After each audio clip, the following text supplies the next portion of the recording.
Okay, so we're finally at video 4 in this marathon series of how we take a simple queuing system that maybe isn't appropriate for simulation and turn it into something that adds enough realism that it makes it a little more interesting, maybe in general, but certainly better fit for simulation study. And so the first thing that we did for that in video 1 is we added this so-called pool logic. So when we had a system that created customers that arrived at a fast food restaurant that then give orders and then wait for those orders to be picked up. Then, or this could be a passengers arriving in an airport that go through a document checker process before going through an x-ray process. Then the downstream process may end up getting full. So this queue downstream might be full. So in the case of the x-ray machines, there might be so many people waiting for the x-rays, they back right up to the document checker. And so the document checker can't add anybody more to that line. Or in the case of the drive-through, then it might be there's so many people waiting to pick up their order that they take up all the space in front of the ordering window, preventing any new orders from coming in. In those cases, you want the upstream process to stop processing new entities while the downstream process waits to clear out. And so that is so-called pool logic, so where you can add these holds here so that you can create a queue that is conditioned on not only whether the resource inside this process is busy, but also whether there's enough space after that process in order to have room for it to come in through here. So if you're interested in that, that's in our first video in this sequence, this pool logic.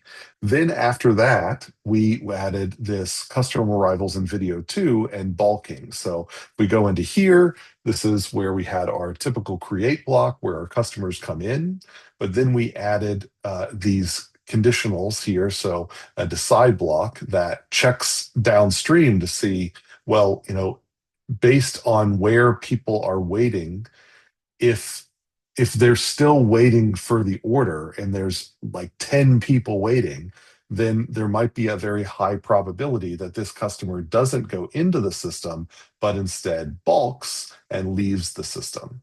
So that's the idea here, is that we've implemented this bulking process, and we've also added in this section up here. So let me just try to zoom in a little bit here, where in and it turns out there's two lines that these customers in our newest model can order from.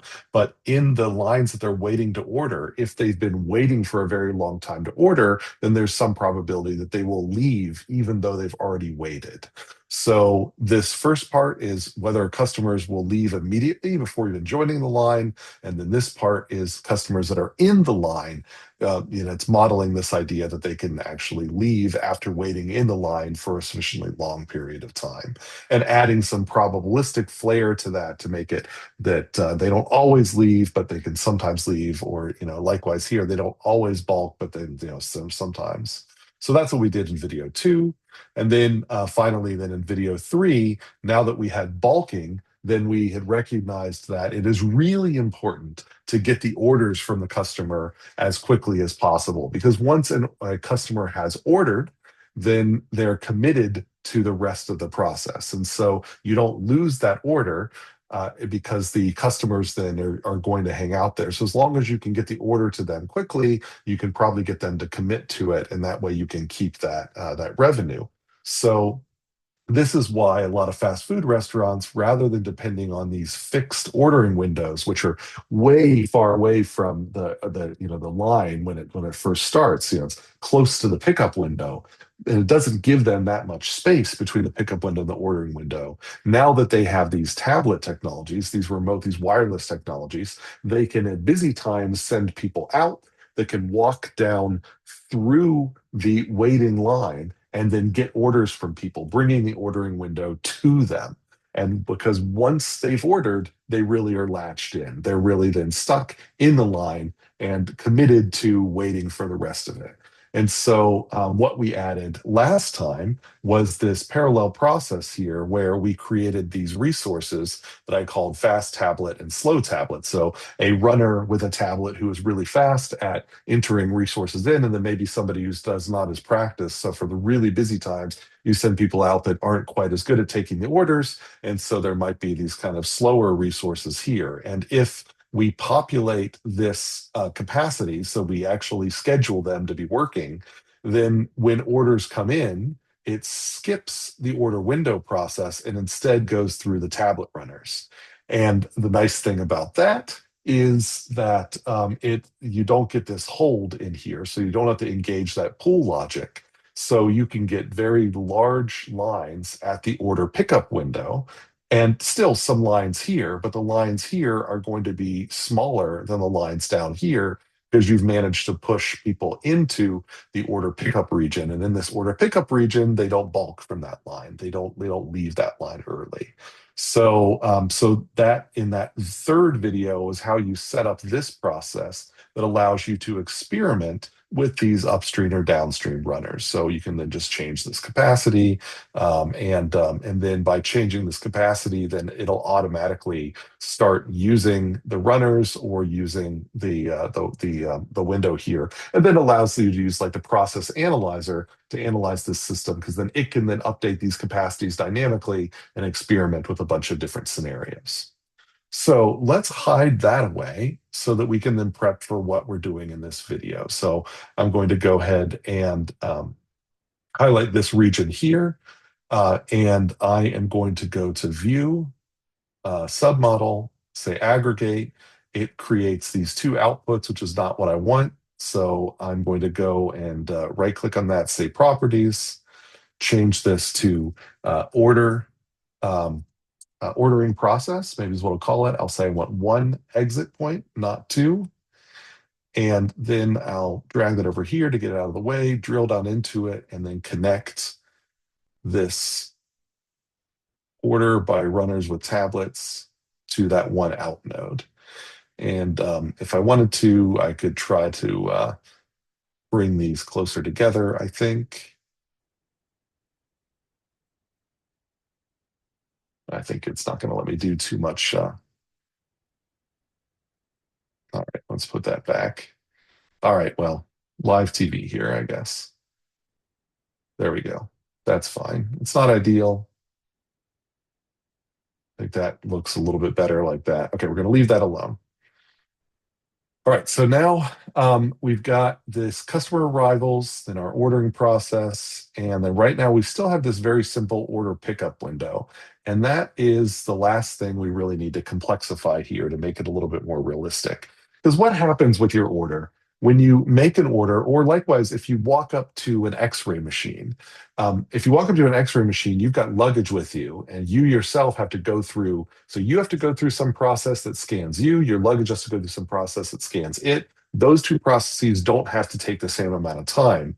But then afterwards, you have to be matched up. And then once you're matched up, you can finally leave the system. It's the same thing with orders. So if you're at a fast food restaurant, you make an order, your order goes into the restaurant and it gets processed by the kitchen staff. And it could take, it could be very fast. It could be something where you just ordered, you ordered a pup cup for your dog and they just have to put a little whipped cream in a cup, or you've ordered just a drink they can fill up, or it's something that they actually have to take time to cook.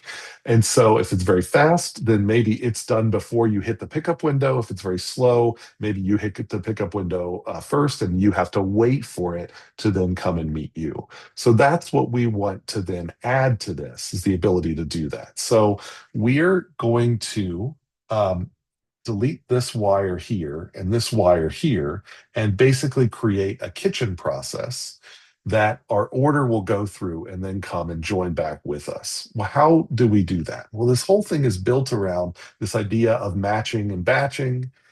So in this grouping module here, there's you can create this. You first can do this separate block. Now, the separate block, it can be used for a lot of different things. We're going to use it to actually clone ourselves. So it's like the customer comes in, and really the customer is a batch. They're a batch of a person and that person's order. But we didn't bring them in as a batch. We brought them in as a single customer. And so we are going to clone them, and then we're going to the stamp their clone as the order that goes into the kitchen. And then the original customer is just going to keep going through the drive-through. So that's what we do here. We did this separate block. We are going to say that we're going to call this split off customer order. And it's not an existing batch. We just duplicate them. And we create one duplicate. And so now there are these two outputs here. And we're going to run the original through the order pickup window. So that's the actual time it takes for the person in the drive-through to talk and maybe pay or do whatever things they need to do to interact with the person at the pickup window in order to get the food. But that's assuming the food is actually there. So that's what this duplicate window goes off and does. And so one of the first things we're going to do just to make this look better in the visualization is we're going to assign attribute, and we're just going to call this stamp order with report picture. I don't know. I probably could have come up with a better name for that, but that's describes exactly what we do. So I'm going to say entity picture, and I am going to stamp it with picture.report, which kind of looks like an order. That's why I'm using that report. And then I can wire up the duplicate part of this clone block into that. And then I'll create the kitchen process.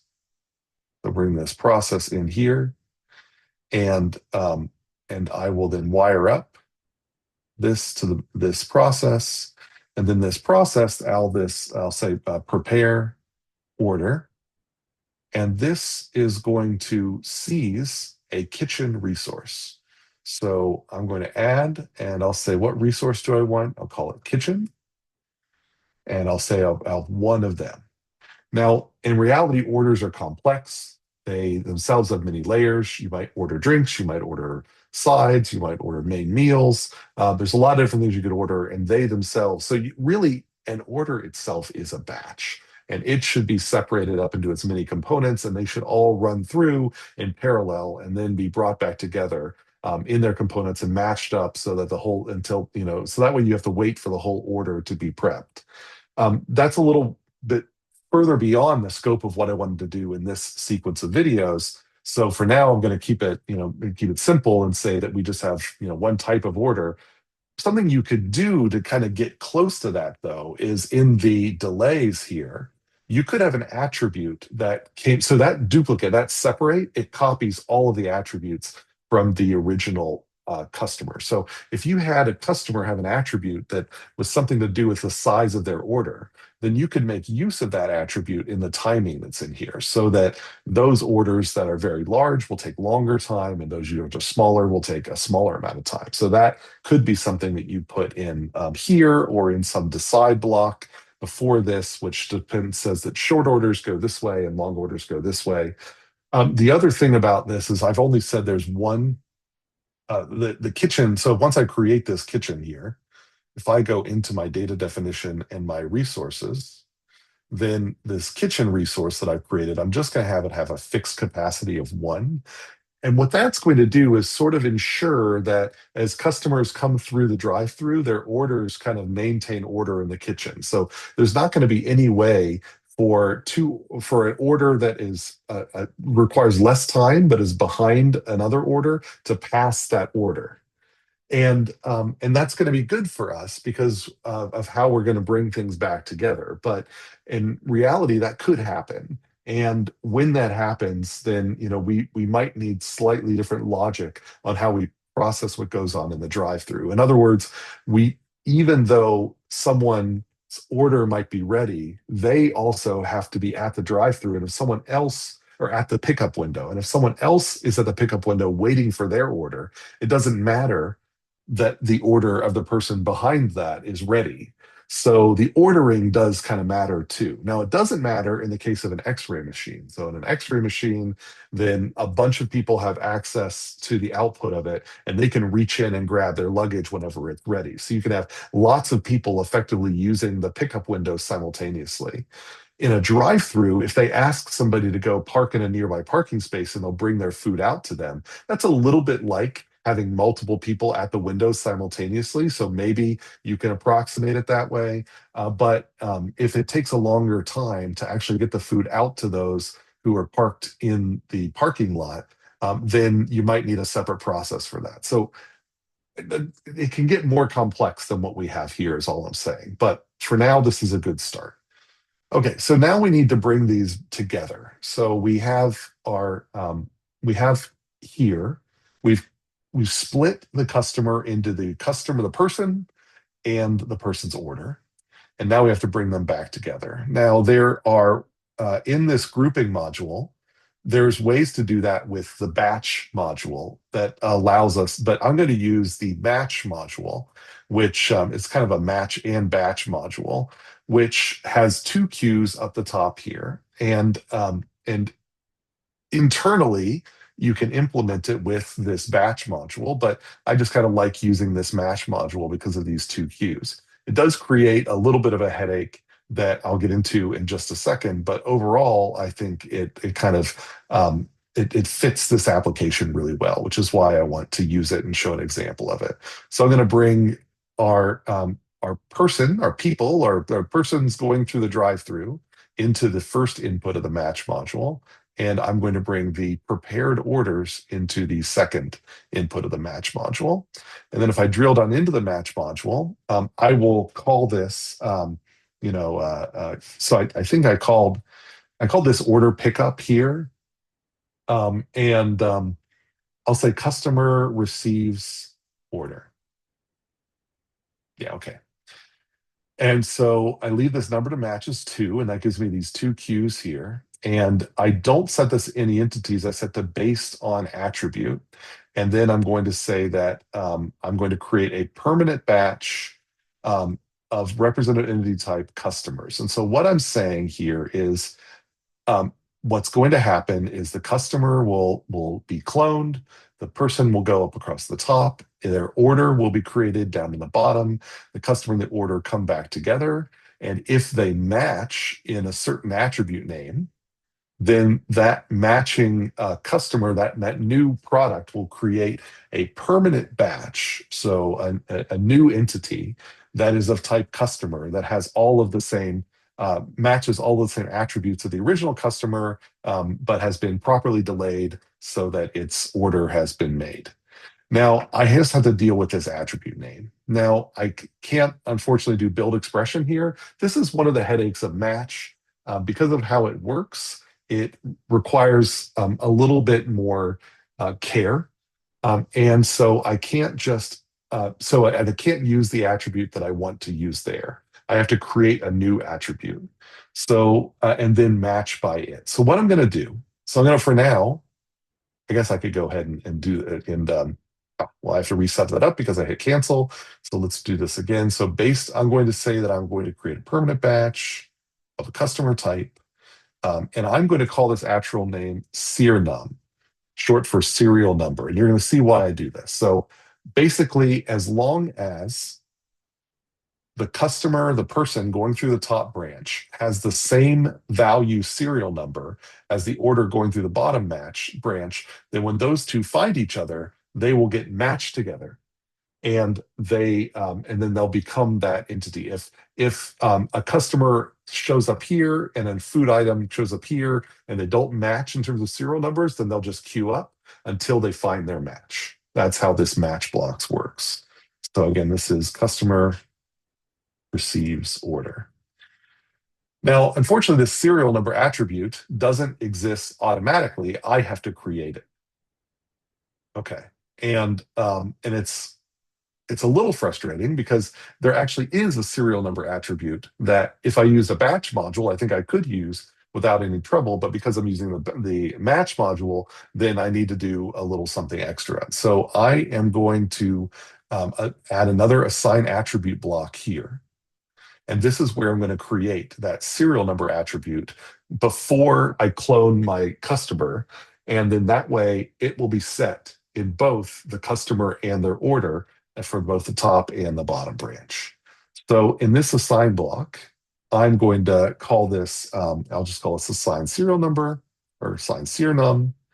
And then I will add, so for the active entity, I want to assign num to value. And then here's where I can right click on this and say build expression. And I'm going to go to special purpose attributes, entity.serial number or entity serial number, which expands to entity.serial number with no space. This entity.serial number, whenever you create a new entity with a create block, they get a unique and serial number. So every entity created with a create block has a different serial number. If you ever duplicate them, the clone shares the serial number, and that allows you to bring them back together. So I am just going to borrow that from Arena since it already does it for me. So it has entity serial number. I'm going to assign it to num. And that then new entity that comes out of the ordering process gets stamped with serial number. That will go into my clone. It will then get put back together and then eventually depart. And so that there is this process of, let me see if I can try to separate this a little bit just to give a little more room. All right, that's fine. So that is the process where if this all works well, then what we should do is we should see a customer after they've gone through the ordering, then we should see them go to the pickup window and then deal with all the human stuff that goes on in the pickup window and their order go into the kitchen and then it actually gets made in the kitchen and then them come back together. So let's see how that works. All right, let me slow that down so we can see this happening. And so we see that sometimes you get queuing here because you've got their customers waiting at the pickup window, and then there's also the food being waiting to be made. But eventually they get over here. And if I were to, let's see, I'll wait here and I'm going to pause so that I can inspect. I'm going to hit skip a couple of times for kicks until I guess I could do it now, but I was going to wait until, so if I look at this order, so notice here, this is the customer. Their order actually finished before they were finished at the pickup window in this example, because the timing I have here is all off. It's not based on real data, it's just set to the defaults. If I double click into this and inspect here, then I can see that here's that special purpose serial number that Arena gives me for free. If I go under user defined, then here it is again, it just got copied. So that 40 right there is going to be the same. If I double click on this guy, then, oh, this is serial number 42. So I guess I'm guessing they probably just matched up. So there's already waiting there. So if I maybe keep doing this a few more times, maybe I can actually see, so it looks like we've got customers that I'm just not seeing in the queues here that are actually stuck down in these processes. But that's the basic idea, though, is that this actually clicked on the queue. This one here has got sequence number 44. So it's serial number 44, serial number 44, serial number 44. So all the 44s match here. And so there should be an order somewhere in here. So I think you can see this says 2 down here. Their order is actually being made right now. So we've got this guy is serial number 44. Their order is probably in this block being made. Let's see, this one is serial number 48.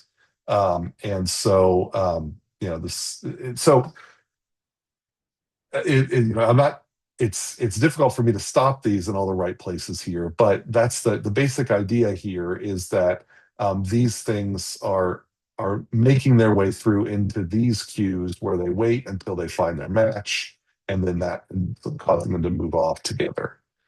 So that's the idea.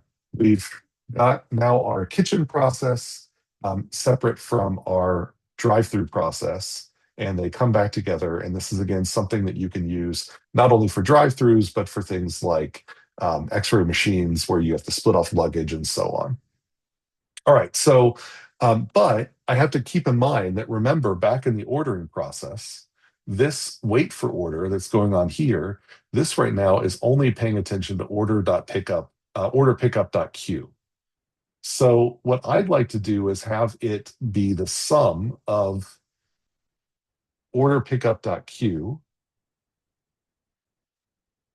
and the new queue. So I'm just going to go through here and say queue and then say current number in the queue.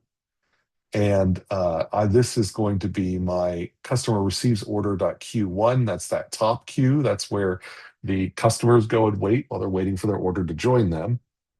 And so now this hold is based off of if there are people waiting at the window or so the way things are built right now is there are two reasons why you might be waiting. You're either waiting because you're dealing with a human at the window, or you're waiting additional time because you've dealt with a human at the window, but your food isn't ready yet. So you have to wait for your food.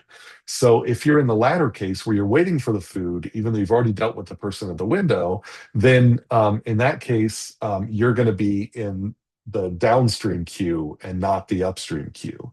So I'm adding up the number of people at both of these as because really this represents all of the people currently waiting in that line between the ordering window and the pickup window. So that's why I'm adding these two queues together. And then that should still run. Right now we're going up top because of how we have it configured. If I go to my data definition resources and then get rid of the tablet resources, then if I rerun this model, it will go down and use the window resources down here. And so now it'll wait here if the sum of the numbers waiting in this pickup queue plus this queue is greater than 3. Now, this is what I meant, like, really, we probably need to make this more complex. It doesn't make sense for someone to be waiting in this pickup window and someone to be waiting in this customer receives order. Really, this needs to be, most of the pickup window here. So if we really wanted to make this right, then we probably need to introduce another hold block in order to say that there is a certain amount of time that you take in this order pickup, but we don't want to move someone else into the order pickup until the person who has taken the time of the order pickup has actually gotten their order. So we probably want to make it so that like there's a hold block here and it holds waiting for this queue to be empty. Once this queue is empty and the pickup window is free, then that person can move into that, very similar to how we did earlier. I'm not going to bother with that now because I think this is a halfway decent approximation. But if we really wanted to make it more realistic, we probably would add another hold here. Now, what I will do now is now that we've gotten all of that working, I'm going to highlight all of this here and go to view and go to the submodel and say aggregate. And then this submodel, I'll call order pickup. And now that I've done that, then we've got these 4 stages here. We've got the customer's arrivals, customer having orders, the orders being prepared and picked up, and then the customer's departing. And as submodels, this looks just as kind of simple as where we started. And so this really captures this idea to a stakeholder, or maybe to you when you start thinking about your systems. It really seems like there's a simple 4-part system here. And that's great to notice that. But then as you drill down into each one of these, then you realize that, well, arrivals are more complicated than we thought. People don't only arrive, they arrive, evaluate if they want to stay, and then from there, they might leave. Or they might leave while they're being in line. So we can elaborate on what it means for customers to arrive. Likewise, the ordering process is not as simple as it may seem. The ordering process, you might have this hold that has to do with spatial constraints in the system, or you might have the ordering window actually coming out to the customers that are waiting. So that's what we've got there. The pickup process is not as simple as it might seem. So you've got not only the person has to move to the window to get the food, but the order that is taken at the order window has to actually be made, prepared, and then itself moved to the pickup window to then meet the person who made the order to begin with. So it looks like a simple process, but there's a lot more complexity underneath. And when you start embracing that real world complexity, then it really opens up opportunities to make use of simulation. But if you started with this model and you didn't do any of that complexification, where you just had a simple create block, a process block that did a seize delay release, maybe another process block that did a seize delay release, now you've got a relatively simple network of single queuing nodes that probably you can analyze with back of the envelope math, like you would learn in a stochastic OR class rather than in a simulation class. So this hopefully helps you see how you can start with the simple and then make it more complex and make it more realistic while you're doing it. So hopefully that's been helpful. If you hadn't taken a look at the other videos, please take a look at those. I've done some of these in an older version of Arena as well. This is meant to be a refresh of those too. So again, hopefully that's been helpful.